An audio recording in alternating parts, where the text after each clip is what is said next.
thinking about.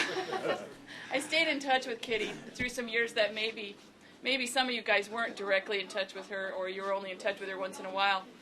And she. Thanks for giving me that ride.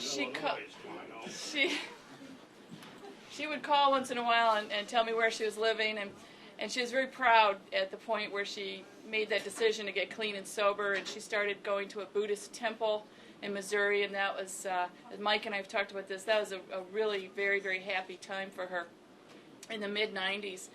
And then the very, very unfair, fickle finger of fate gave her a super aggressive form of breast cancer. And she spent the next several years dealing with that and making decisions like, do I die right now or do I go through horrible chemotherapy? And she decided to take the treatment, and that gave her some more years. And so she made that choice, and then she at times actually regretted that choice because it was a really, really hard treatment. And she was very sick for a long time. But just so that this doesn't stay in the morose or the sad, it was also really good for me to hear from Kitty throughout the years that no matter how sick or how down, she kept that sense of irreverence, and she kept all that musical talent. She continued to sing and play her guitar and perform wherever she could. And another thing that was really, really important to her that she did in those last years was she adopted a dog named Smokey, who now lives with Mike and his partner Walter. And she felt she had always loved animals, and it had always been important to her, but she hadn't always been able to do right by them. And she actually felt some bad karma about some things that had happened to pets that she'd had through the years. And she was able to really nurture Smokey and put a huge amount of energy, and even given her limited income. I mean, she was, when she had moved to Texas, driving him to the UT, the A&M vet hospital, which is, 3 hours down the road. And this was at a time when she was really very, very sick. So I think she'd want you all to know that how much she worked at and really tried to make it right by animals in the world. That was really important to her. Just a couple other things. I went to see her in Austin in the winter of 2005, and she was pretty sick. She had congestive heart failure, and her cancer had just returned. So she was pretty upset, and she called me, and I said, well, you know what, I can buy a plane ticket, I'll come down. So I got down there, and she was not doing real well, but we got out a few times. And I remember one night we went to see Dale Watson. Dale Watson. You know who that is. And it was at this tiny little roadhouse in Texas, in Austin, Texas, and they actually had this betting game in the back with a chicken in a cage, and the bet was which square would the chicken shit in. You know?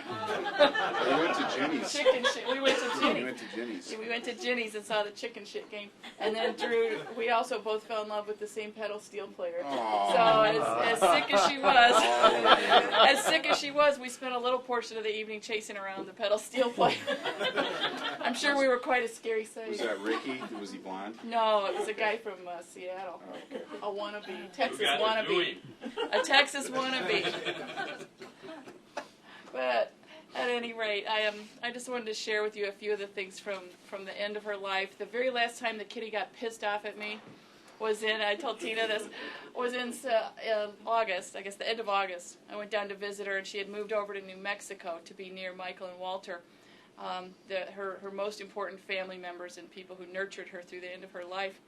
And I thought that she was ready to part with some of her worldly possessions, because she told me that. So I thought that she was ready for some things to come on up here to Michigan. And she had this great leather jacket, which Tina's now wearing. And I said, well, there's only one person in Kitty's world that jacket needs to go to, and that's Tina. I mean, that jacket needs to go to Tina. And so it's the last day, and I was there, and Michael and Walter were packing up some stuff for me to bring back to Michigan. And I'm just telling Kitty, sitting by her bedside at the nursing home, telling her, well, okay, I've got this, I got some special T-shirt, and I got some cowboy boots for so-and-so, and I got this, and the leather jacket for Tina. She's like, what? You cannot take my leather jacket. She was so pissed for about a day there. And I guess later she told either Michael or Walter, I shouldn't have treated Sarah that way. It's okay, Kitty. You can keep your jacket. But it was meant for Tina, and now it's here, and it's really great to see it on Tina. I just wanted to say one other last thing, because I feel like I've been talking a long time here, is that two things that Kitty talked about a lot to me in the last couple years. One is that she had a lot of different spiritual thoughts and didn't have like one particular religion that she was wedded to or deeply involved in, but she wondered very much if she was going to see two particular people in whatever it is we go to after we die. And one of them was Duke, and some of you here remember Duke. She still felt a very strong attachment to him, and he had passed some years before. And the other was her mother.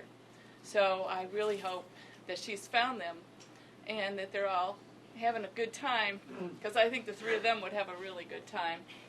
And then lastly, in '05, she actually seriously considered moving back to Michigan, even though she really couldn't stand this weather. It would have been too much for her physical being at that point. But she even got to the point of looking for an apartment, and I helped look for an apartment a little bit.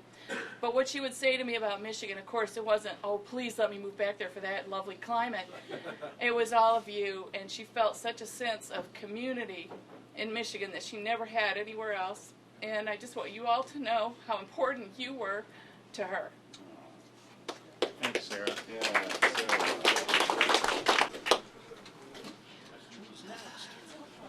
Yeah. I met Kitty back in, I think it was 1980. And most punk bands get started like in some seedy basement somewhere. And this punk band got started when I was Scott Ullman's roommate, out in Indian Hills, man. One of the most posh communities if you're not from here. And Scott was out on the road with a Quarter Moon Dance Band, a country band at that time. So Lee and Chromax and Kitty and Omar and myself, just took over the house. Scott would be horrified to hear all the stories, but that's where the Vomit Pigs got started. And this was a small town, and there wasn't a lot going on. But Jane and all of us, and we just had such a great time. We made our own fun. We didn't need anybody else. Dave Bernath at that time had Bunches open, and so we always had a venue to play and bring in really cool music, and it was probably some of the most fun years that I've ever had, And Kitty, that irreverence, I think that's one common thread amongst all of us here, we're all irreverent. There was that famous quote by Frank Zappa, it's much better to kneel down than it is to bend over, and that was Kitty. Kitty never bent over for anybody. Well, she did, but I heard about that and other stories that had nothing to do with that, I'm sure. That's later. But the other quote from Oscar Wilde, what's worse than being talked about, not being talked about. Right, exactly. Kitty was one of the closest people to me in many ways. We had a lot of really strong heart connection, but she was also somebody that could piss me off worse than anybody. It usually had something to do with we were like focusing on the same man or something at that time. But we had as many fights as we had great times. I just will never forget her. I didn't know if I could not cry and do this, and apparently I can't, but she was so deep in my heart. She influenced me so much, Everybody, a lot of people who are younger than we are now talk about alt country. I mean, Kitty was alt country, just after Graham Parsons, perhaps, This was old hat to us when all these bands came out now, And some of my favorite times with her were sitting in her house on Lesher Place, fucked up usually, sitting there with a guitar, and Kitty was just very patient with me. She was a way better singer than I ever thought to be, but she allowed me to harmonize with her in my screwed up way, and those were some of the best times we ever spent. It was just her and I, and it was very rare. Usually all of us were always out going to shows or doing something, and there were those rare times, and I just really connected with her, and she influenced me more musically, I think, than anybody ever has, really. And she was just so close to me. I'll miss her forever. And I can't believe, I just lost it when I was given this jacket. And I walked up to Omar and said, yeah, I almost lost it. And he goes, no, you did lose it. Let it be known. So anyhow, I'm just glad that I could just say a few words about her. And I just hope that it's within our human experience when we die that you get a few minutes to maybe hang out at the memorial and see what everybody's saying about you. And Kitty, I just love you to death. Yeah. Must have, yeah. Thanks.